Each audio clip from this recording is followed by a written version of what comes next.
Hello everyone and welcome back to KitbashCarnage. So today we're going to take a look at a failed 3D print I was doing just setting up my 3D printer. We're going to use some green stuff here and a few bits and bobs just to kitbash something, just basically give another twist on what we do. Using some green stuff just to implement some armor panels and basically give some more detail to the piece itself, because as you can tell there's a lot of layer lines to this. So using the green stuff we're trying to hide a lot of that, and then along with some more bits and bobs we're going to add just to try and focus the eye to different places instead of the layer lines. So as you can see, I just put some green stuff down where I wanted it to. I let it set for a little bit and then I'm just going to score my design into the green stuff using different tools.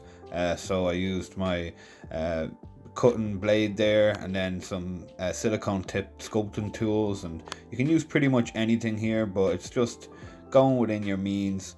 Doing some crazy designs, and as you can see I'm putting like little divots in the corners there just to replicate kind of like what they called like pins or like rivets type of stuff, and then later down the line we'll paint them just to make them stand out that little bit more. I hope everyone's day is going well, by the way. If you have the time, just hit the subscribe button and don't forget to hit that notification bell. There's this new thing coming out called the hype button. It's supposed to help small channels grow, but I've not came across this hype button thing. I've tried look into it, and I just haven't got it yet. But I've seen channels with like 30,000 subscribers have them. So hopefully one day us small creators will be helped boost our outreach. But I thank each and every one of you for sticking around and watching these crazy antics we get up to. Please drop some ideas on some upcoming projects that you'd like to see. The Trench Crusade coffee table is still on the way, and a lot more stuff to come. I have a video to come next week which is going to be from a different subscriber, so stay tuned to that, and we'll collaborate and we'll get some crazy things on the go. As you can see here, I've just added some green stuff, kind of rope. So basically I just rolled some green stuff into like a sausage or like a worm type of thing, and then I just braided it into each other by twisting it.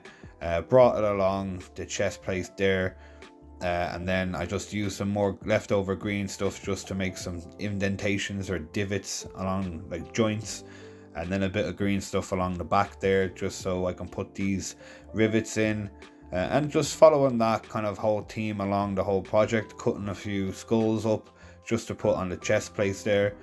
And we're going to use a few more bits to add more detail, and then we're going to end up chopping the head as well off, because I don't really like the way that head is. But before all that, we'll take off this gun. We'll keep that because we keep all our bits, and we'll try add something a bit more menacing. What is more menacing than something with more barrels? So instead of just 2 barrels, we'll have 6 or 8 barrels, 6 barrels. So yeah, a nice chain gun there, and along with a chain gun you need, well, the chain. So we're going to end up making a chain link type of ammo carrier here out of some card kind of like, and it's like a business card that I had, and then a piece of green stuff just stuck onto it, and then I got some tank track threads and I indentated that onto the actual green stuff to get this kind of look, and then we linked that up to his backpack there, and then onto the chain link Gatling gun thing. As you see, we changed the head out, and then a few more details with the wires going into the other kind of plasma gun, and we got some of our copper brass plate stuff, and we used that to make these scrolls with a bit more green stuff, molding of more scrolls just for the fine details. And these are just going to be for like hiding this big backpack. Right now we're just trying to find a place where to put it.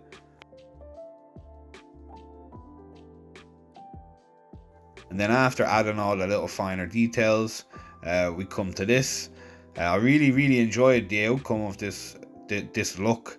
And then also adding all these little rivets in later on kind of made it all pop. I love the whole look of non-painted kitbashed minis and like stuff that's done from scratch, because you can see all the different parts and what's gone into it.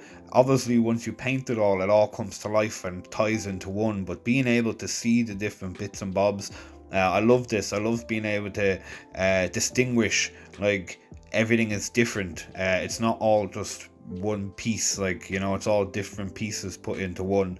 So as you can see, each one of these rivets I had to put in by hand with a tweezers, and yeah, I never want to have to do that again, but well, we're going to, because it's a nice outcome. And then we just spray painted this with a base coat, trying to get some light in, a bit of shadow, and then we'll get the trusty Temu airbrush out. And someone please, I need an airbrush. I need an airbrush. Someone sponsor me, please. I need better equipment. I'm getting half my stuff comes off Temu, and yes, it's brilliant. Like, Temu, if you want to sponsor me too and give me more airbrushes, absolutely fantastic. But as you can tell, I use this stuff and it just, you know, runs out so much. So using our Vallejo paints, I'm not going to say the names of them, but I'll show them on screen, along with some green stuff flora. We'll mix them together with the corresponding colors, and then we'll get this type of fluorescent looking back coat or base coat, and then we'll go in and do our finer details then along the line.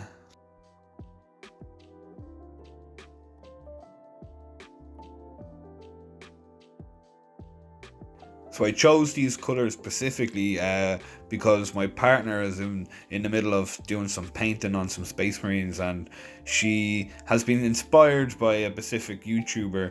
I can't actually remember the name, to be honest, that's terrible. But she watches him do this kind of Pacific paint scheme, and she really enjoys it. So I've been inspired by herself, and I've used some of her colours that she's using, and given this a go, since painting isn't really my forte. It used to be, but as of recently, the past few years, I haven't been able to just paint as well. But I'm trying to get back into the gist of things and find my own little skill set again, trying to differentiate and work within my means right now.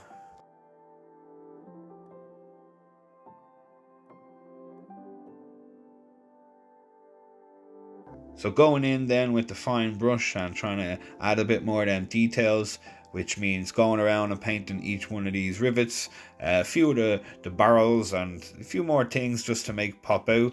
And then we'll go in and add a few more details, just adding layers and layers. I like to I've mentioned this before in painting videos, I like to paint via layers. So one color and then change to another color and then another color, because it gives it time for the previous color to dry.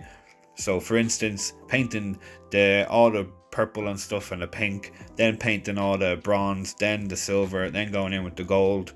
And as you can see, we're just building these layers up, and then we'll get into the finer details. So painting wires, painting the skins, all the lighter colors then after that.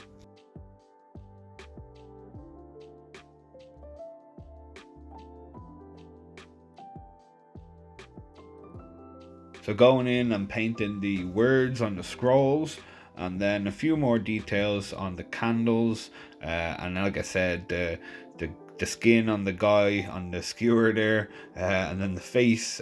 We do a few more wires on the Dreadnought's face there, and yeah, the skulls and all that stuff. And then we'll end up going over all this with a wash to kind of darken it up a bit more and add a few more details into the Dreadnought face, and then the kind of the finer lines of the body that's skewered there, so like the musculature kind of lines and stuff.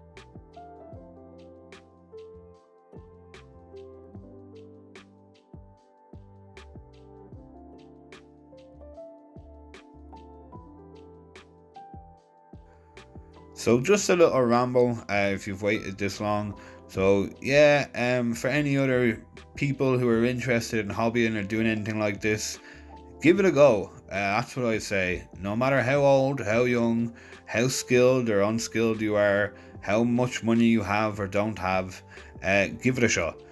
You can pretty much do anything within your means. So what I mean by that is build up, create stuff from trash at the beginning if you have no money. Use pigmentation, coffee grounds, tea, stuff like that to use as your pigmentation. Think outside the box. This hobby is your own, its limitations is your limitations. Your imagination are your limits. So keep up the progress, everyone, and like, subscribe, and comment, and I'll catch you all on the next one.